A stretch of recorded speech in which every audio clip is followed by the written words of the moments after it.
Halo teman-teman, ada nggak di antara teman-teman di sini yang masih belum begitu mengerti bagaimana cara membuat CV yang meyakinkan? Mungkin masih banyak kesalahan yang teman-teman lakukan pada pembuatan CV. Nah, kali ini saya ingin berbagi apa saja sih kesalahan-kesalahan yang saya juga dulu lakukan teman-teman pada waktu saya masih belum berpengalaman itu dalam membuat CV saya sehingga tampak tidak meyakinkan. Dan sekarang saya sudah tahu bagaimana caranya membuat CV yang sangat meyakinkan, yang benar-benar berpotensi besar untuk kita paling tidak mengamankan spot untuk dapat diwawancara. Buat teman-teman yang baru pertama kali menonton video Mentor Mind ID ini, saya perkenalkan diri, nama saya Febri, saya leader dengan pengalaman lebih dari 10 tahun di dunia NGO, seorang National Geographic Explorer, dan penulis buku bestseller Haram Keliling Dunia. Kesalahan pertama dalam pembuatan CV yang dulu saya lakukan dan sekarang sudah saya perbaiki, yaitu menempatkan pendidikan duluan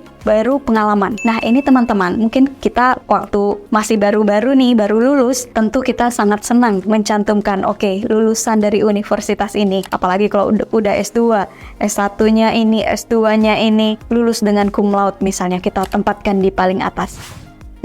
Yang lebih baik adalah tempatkan pengalaman dulu. Kenapa? Karena pengalaman ini adalah sesuatu yang lebih berharga bagi HRD untuk tahu apakah seseorang ini, kandidat ini memang orang yang cocok untuk pekerjaan yang sedang ditawarkan, bukan pendidikan yang nomor satu. Sehingga teman-teman perlu menempatkan experience yang paling relevan duluan di CV kita, barulah kemudian nanti experience yang berikutnya dan nanti di bawah kita masukkan pendidikan kita. Jadi itu lebih efektif daripada menempatkan pendidikan duluan dan experience yang relevannya entah di mana. Gitu ya. Jadi teman-teman pastikan experience yang paling relevan dengan pekerjaan yang mau kita apply itu ditempatkan paling dulu, baru kemudian nanti pendidikannya. Yang kedua, di dalam pembuatan CV atau resume mungkin kita terlalu banyak menggunakan kata-kata klise. Kata-kata klise seperti apa? Mungkin kita sebutkan kita teamwork, person,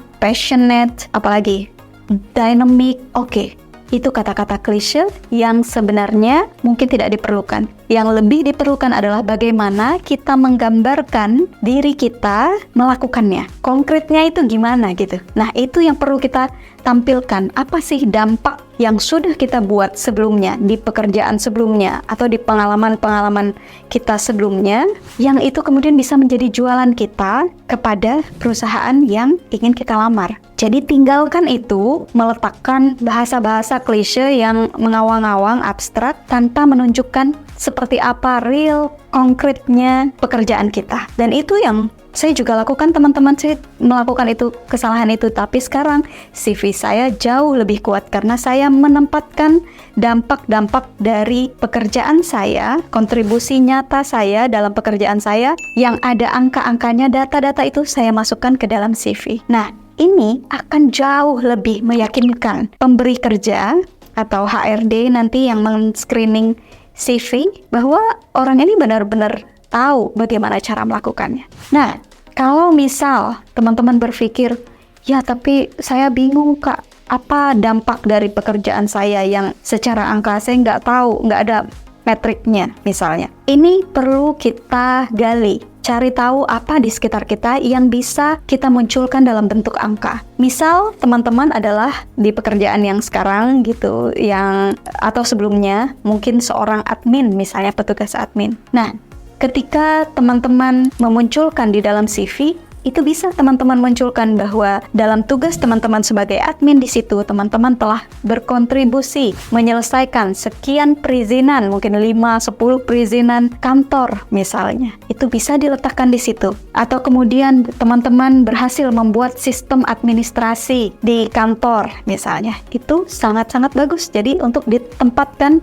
di situ bukan hanya sekedar tugas kita ngapain waktu menjadi seorang petugas administrasi gitu, misalnya mengurusi surat menyurat. Semua orang juga tahu teman-teman kalau urusannya administrasi adalah ngurusin surat menyurat, tapi apa yang kita capai dalam periode waktu kita menjadi staf admin, itu yang kita masukkan. Oke, saya kasih contoh lain. Misalnya, teman-teman adalah seorang yang bekerja di tim komunikasi misalnya, di perusahaan sebelumnya, atau di kampus misalnya. teman-teman adalah seorang bagian dari tim marketing komunikasi. Kemudian di situ teman-teman bisa munculkan bahwa seberapa besar peningkatan followers yang teman-teman hasilkan selama teman-teman bekerja di situ. Karena itu adalah kontribusi dari teman-teman sebagai bagian dari tim komunikasi. Atau bahkan ketika teman-teman tidak punya pengalaman kerja, apa yang harus dimasukkan? Apakah bisa kalau misalnya saya cuma ngeles-ngelesin aja? Bisa, teman-teman tempatkan di situ bahwa pengalaman kerja teman-teman adalah part-time sebagai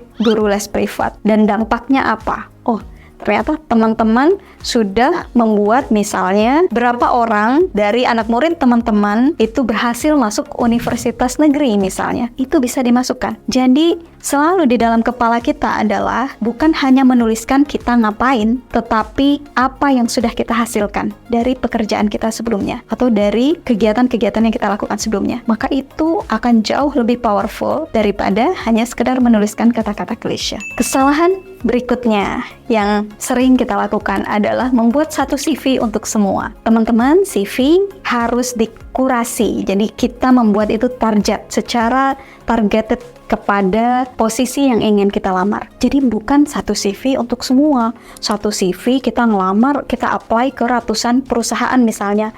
Itu sangat-sangat lemah. Tapi kalau kita mempelajari, ada job description dari lowongan kerja, kita pelajari di situ apa saja yang kualifikasi yang mereka butuhkan, apa sih yang mereka cari dari posisi ini. Cari keyword, itu namanya teman-teman. Keywordsnya itu apa, poin-poin apa sih yang paling mereka inginkan, sosok seperti apa, dan itu yang kemudian kita kurasi, kita crafting CV kita supaya bisa menjawab kebutuhan ini. Pengalaman yang paling relevan kita tempatkan di situ, kita perkuat, kita munculkan. Pengalaman-pengalaman yang kurang relevan, kalau misalnya teman-teman udah punya pengalaman kerja yang banyak, yang kurang relevan, yang sudah terlalu lama, jangan dimasukkan lagi. Masukkan saja pengalaman yang relevan, sehingga ketika tim HR membaca CV itu mereka sudah langsung oke, ini orang memang benar-benar cocok dengan posisi yang sedang dicari. Jadi pastikan teman-teman membuat CV ini secara targeted. Tidak perlu teman-teman apply langsung ke 100, 200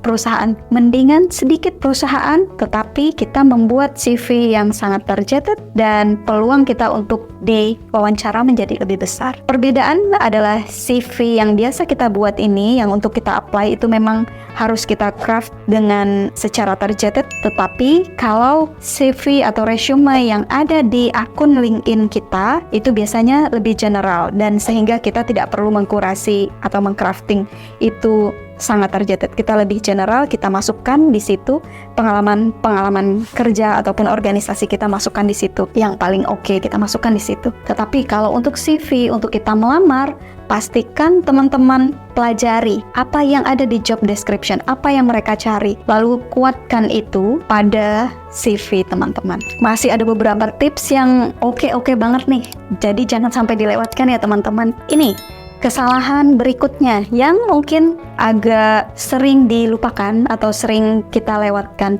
adalah kita tidak betul-betul memeriksa typo ya. Jadi jangan sampai teman-teman CV kita itu salah-salah nulisnya, meskipun hanya selisih 1-2 huruf. Itu adalah sesuatu yang sebaiknya kita benar-benar perhatikan, karena memang ketika kita membuat sesuatu yang kurang baik itu menjadi cerminan bahwa kita bukan orang yang teliti. Kemudian jangan sampai juga, karena ini pernah terjadi ketika saya menjadi bagian dari tim HR, kita melihat ada yang apply tetapi pada bagian cover letternya dia menuliskan nama perusahaan yang lain atau nama kantor lain dan posisinya juga beda.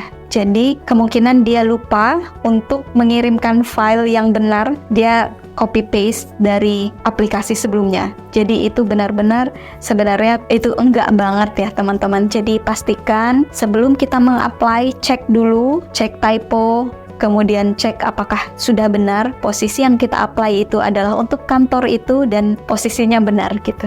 Jangan sampai ketukar dengan perusahaan lain. Nah, kemudian Ada nggak di antara teman-teman yang suka masukin informasi banyak betul di CV? Saya juga dulu begitu teman-teman, masukin alamat lah, kemudian segala macam, tempat tanggal lahir, segala macam, terlalu detail. Sebenarnya di dalam CV itu teman-teman, katanya nih, less is more. Jadi sebenarnya yang paling penting adalah kita memasukkan informasi yang paling relevan, yang si orang HR ini berharap untuk melihat itu, bahwa kita cocok dengan posisi yang dia sedang cari. Jadi kalau contoh kita meletakkan alamat lengkap kita, nggak perlu sebenarnya, kita perlu memasukkan hanya kota kita aja, kota domisili kita. Itu yang lebih penting untuk tim HR. Dia tahu, oh orang ini berasal dari kota ini. Dia nggak perlu tahu detail kita tinggal di mana sampai gangnya, nomor rumahnya, nggak perlu. Jadi daripada kita meletakkan informasi yang tidak penting buat HR, masukkan informasi yang lebih penting. Contohnya apa? Alamat akun LinkedIn kita.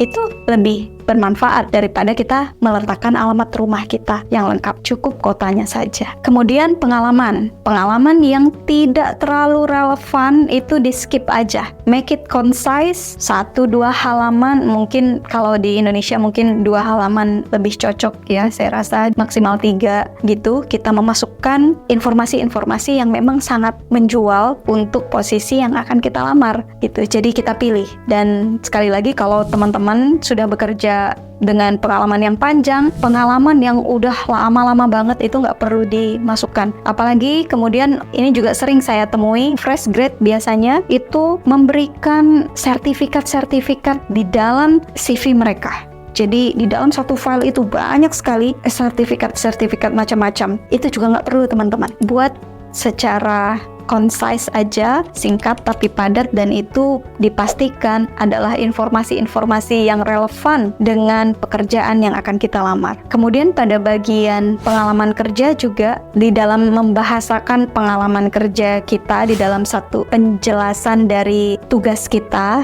biasanya kita mungkin saja ini, kalau ada teman-teman yang menuliskan saya melakukan ini atau saya berkontribusi terhadap ini, saya tidak perlu pakai saya lagi, jadi langsung aja memang bullet point meningkatkan revenue dari perusahaan misalnya, atau mengembangkan sistem ini di kantor. Jadi langsung kepada verbnya, tidak perlu menggunakan kata saya gitu, karena udah pasti itu pasti saya ya kan, nggak mungkin orang lain gitu. Oke. Nah, setelah kesalahan-kesalahan itu, ini yang mungkin hanya sedikit mengingatkan saja teman-teman bahwa membuat CV jangan dengan tulisan yang terlalu kecil. Pastikan itu juga tidak mempersulit HR untuk membaca. Jadi mungkin misalnya bisa dibilang ya standar, misal Arial di font 10 sampai 11 atau 11,5, itu bagus untuk kita menampilkan CV kita supaya tidak terlalu menyulitkan HR untuk membacanya. Dan teman-teman mungkin bisa mengingat untuk memastikan bahwa informasi-informasi paling penting ditempatkan duluan. Jadi bukan di lembar-lembar yang bawah gitu. Jadi informasi the best stuff gitu ya, the best dari diri kita itu dipresentasikan di paling awal.